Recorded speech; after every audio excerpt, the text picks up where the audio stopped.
You could build the boutique hotel, or you could build the corner boutique hotel. What's up everyone, I'm Stonewall, and this is my corner boutique hotel MOC. Now if you saw my last video, you probably remember that I wasn't too pleased with Lego's latest modular building this year, and that's because it's not quite a corner building with that mostly finished third side. Also, that unique angle really shows off the next building's ugly side, which isn't great. Well, now I present to you my modification that turns it into a true corner building. You can see that my version of the boutique hotel is more of a traditional corner building. It has two finished and impressive sides, and it actually reminds me a lot of the Grand Emporium set, which was a good one. I was able to give it more bedrooms, some elusive Lego bathrooms, and it now has 20% more square footage, or square stuttage, I guess.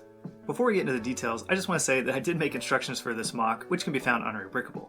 I'll leave a link for you in the description so you can go check them out. And in case you're wondering, this is not an alternate build, but a modification build. That means you'll need one copy of the boutique hotel set, plus an additional 400 pieces. Now I did make additional parts files included with the instructions, so finding those extra pieces should be easy. And I made a big effort to minimize the extra pieces that were needed, without compromising the overall appearance of the set. Most of those extra pieces go into the expanded exterior walls, as well as the interior walls and furniture. If you wanted, you could easily leave out the interior details that I included. Alright, back to the build. On the ground floor, we see that we still have the El Cubo Fine Art Gallery on the left. It now appears to have rented out part of the hotel's first floor, rather than being a small add-on building in the original set. Taking off its roof, we see that it still has those great works of art as well. Next to El Cubo, we have the fountain, and then a young palm tree and a planter on the sidewalk. I wanted to keep an homage to the original palm tree, and this one fits the space much better. You've probably noticed that the right side of the building has stayed the same, and that I've essentially pulled out the angled wall, giving it a symmetric appearance. That allows the entrance to be centered out front, with entry flags on either side. I will mention real quick that in order to integrate this symmetric angle out front, I had to use a technique called Pythagorean near triples. This takes advantage of the little bit of give that are in the Lego hinge plates.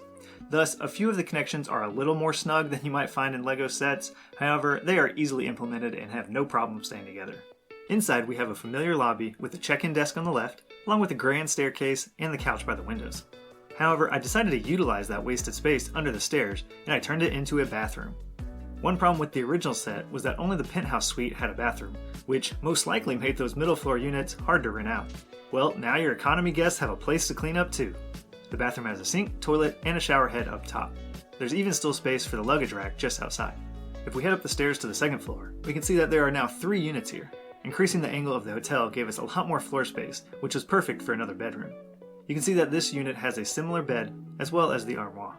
The other 2 are mostly original, with the left one having a nice balcony, and the middle one having that impressive curved wall of windows. Now these 3 guests do have to share the bathroom downstairs, but hey, I'd much rather have to do that than have nothing at all.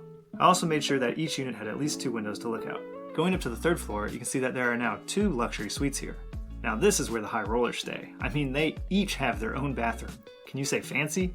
The unit on the right is a little simpler, with a large bed and an ensuite bathroom.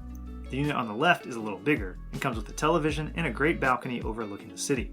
It has an open bathroom design, with a privacy wall around the toilet area, and a nice view from the clawfoot tub. Lastly, the roof is similar to the original, however I made sure to extend the decorative railing all the way around. I also added an air conditioning unit on the left side. The backside still has the small alley space for the dumpster, and I did leave one window here for the staircase. If you put a straight modular building on this side, the window will look out over the backyards or alley space between the other modulars in the row. As you can tell, it will look great in a city alongside other modular buildings. In my city of Fredericksburg, I'm thinking it will work well next to Assembly Square. However, that one's still in the box for me, and since most people voted for that one to be added next, I definitely need to get building.